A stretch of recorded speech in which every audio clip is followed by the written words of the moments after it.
I'm Tanner Tomlinson here with Pro Tip by Professional Choice Today, here with my partner Patrick Smith and Coleman Proctor.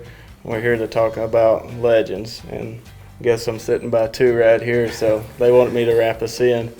What do you think? They didn't say legends in our own minds. They said like actual legends. So. Well, if in my own mind, I'm a legend healer. So. Well, when you have a gold buckle, that's actually a legend. You know what I mean? Mine's got more silver on it. Got a gold one for the mutton busting. Speaking of legends, I mean, just talking about the legends of the game and what they've led us into and talked about. I was fortunate enough to start this game when the legends were still around and still. Not only were they around, but they were extremely competitive. And as a healer, two of the greatest. I mean, obviously you have Rich Skelton. I love Rich Skelton, 8-time world champ, one of the most fundamentally sound of all time, if not the most. But I wasn't able to spend the time with him that I was with Alan Bach and Clay O'Brien Cooper, who were two of my heroes as I started watching growing up. But just watching what they did and how their careers, I used to watch the videos from the early 80s, which no, I wasn't rodeoing in the early 80s, just for all y'all out there that are thinking about it. But I was watching the videos from the early 80s and how those guys wrote, and to be able to compete with them later on in the 2000s, how much they evolved. Clay O'Brien Cooper, I mean, who's going to argue greatest healer of all time? I mean, anybody wants to argue it, we can do it all y'all want. That guy's amazing. And I think even the other legends would chime in and say Clay O'Brien Cooper's the greatest. But point being, to watch Clay's, just everything about his fundamentals shift through the years. He told me one time he spent his whole life trying to keep roping 2 feet. That's what you've done a really good job with that. That's not bad. He's done a great job. And also looking like you said on the park bench when you dallied. Well, he told me, he said it's never felt easy. And I'm like, well, you've also done a good job of masking that because you make it look easier than anybody. But those guys paved the way for us to understand what's possible and to not get stuck and be ever, no matter how many gold buckles you win or how great you become, that you always remain teachable. And to me, that's what I gathered the most out of the legends is all the ones that were the legends to me, they evolved their career and continue to get better, and they were never too good to learn. So you really took more like work ethic. Did you ever try to like emulate somebody's style? Like that's one thing I think that was amazing about Rich Skelton is you can show a video to Rich Skelton and everybody can follow that same kind of style. You know what I mean? Yeah. And that's what I think is great. Like there's a lot of guys that are silly talented that it's like, man, it's hard to rope like that. You know, and I think one of my, of course, I think everybody knows, like the one that helped me the most was Speed Williams. And everything I do, I try to make it look more like, I mean, because it looks effortless when he's doing it. And even now, I mean, he's getting a little longer in the tooth and a little grayer on the head, but I mean, he can still cut the horns off and ride his horse and do everything right. And I think one of the coolest times that I ever got to go hang out, and in my mind, he's legendary header. I got to buddy with Jake Barnes, you know, for one summer, and that was a lot of fun. Just the knowledge and the stories and just how those guys, you know, prepare mentally. Like that was something I never knew coming out and keeping your horse going and everything else. But like Speedy getting to go rodeo, and I actually got to heel for him and see it from like the other side, like how the other side lives, you know, getting ready for a slack at 5 a.m. Before we had all the technology, so we were filming every steer that went in the slack at Casper, you know, so you knew round 2 what you had. And when you started heading, like you said, you just kind of played with it, but like who did you look to?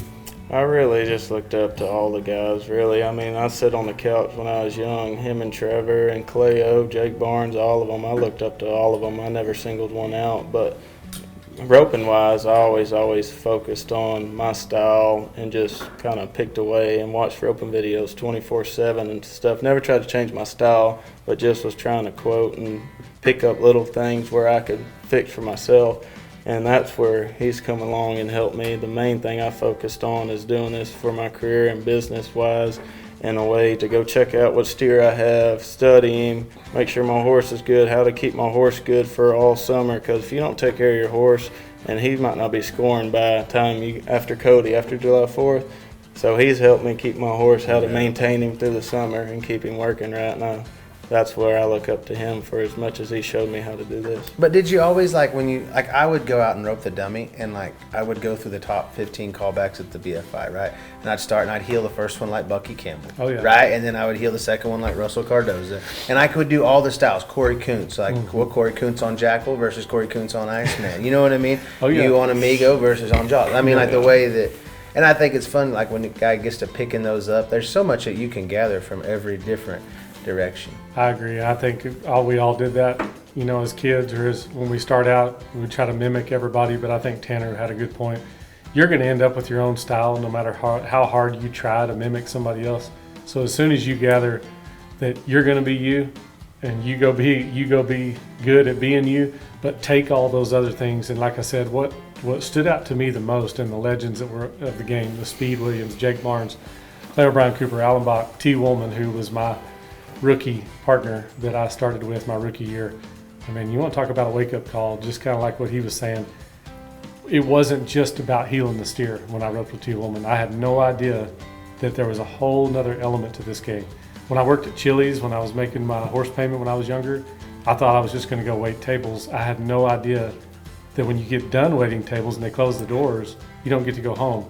You got to sweep under the tables, fill the salt shaker, the pepper shaker, sweet and low box, all the no fun stuff. That's a real thing. It's a real thing. They don't just get to go home. You don't get to wait tables. There's not another crew no, that it's handles you. that. Cleaning crew. And that's what I felt like when I roped with T. Woolman. There was a whole nother session of things that I had no idea about.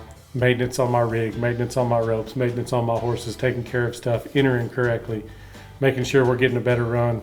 All the things that you don't have any idea as a kid growing up roping the dummy, like Buck Campbell or like Clay Cooper or Al Bach, whoever. The in-between stuff and the discipline. What's the saying? Discipline is the bridge between dreams and accomplishment. One of the greatest lines ever. Watching those guys discipline themselves into outworking each other. Iron sharpens iron. I used to watch Alan Bach and Clay O'Brien Cooper match and rope against each other, help each other the whole time. But man, they were competitive about it. And every day, if they weren't getting better, they felt like they were getting worse. And just the discipline that they put into their lives for this event, that's what stood out to me. It was so awesome getting to rope at the American a few years back against Leo Camarillo. Oh, yeah. You know what I mean? Yeah. He was the one that taught T. Woolman. So, see, I got the trickle-down effect from Leo, T. Woolman. It was fun. T. You know what Woolman, I mean? Leo Now Camarillo. Tanner just keeps on going. Tags. Well, is it time to close this out? I guess close it out. You're running the show. We're the legends on the side. baby. Legends. I'm going to close it out for the legends. I'm Tanner Tomlinson, Patrick Smith, Coleman Proctor, and this is our pro tip with professional choice. At Professional's Choice, the more comfortable the horse, the better the performance.